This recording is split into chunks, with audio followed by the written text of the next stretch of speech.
রংপুরে এমন একজন মানুষ শায়িত আছেন যার কণ্ঠের আওয়াজে কেঁপে উঠেছিল গোটা উপমহাদেশ।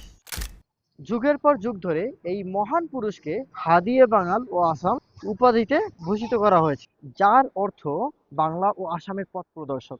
এবং যুগে যুগে লক্ষ লক্ষ মানুষের হৃদয়ে তিনি আজও বেঁচে আছেন।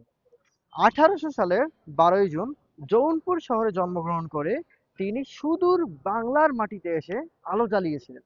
আর 1873 সালের 30শে মে তিনি শেষ নিঃশ্বাস ত্যাগ করেন এবং রংপুরের এই মুন্সিপাড়ার এই মাটিতেই তাকে চিরনিদ্রায় শায়িত করা হয়। পরবর্তীতে মসজিদ বর্ধিতকরণের সময় তার মাজারটি মসজিদের ভিতরে চলে আসে। তার রচিত বইয়ের সংখ্যা 40টিরও বেশি।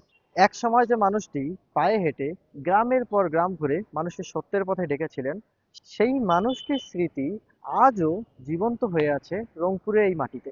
পরবর্তীতে নতুন কোনো ভিডিওতে আমরা জানাবো রংপুরের নতুন কিছু তথ্য।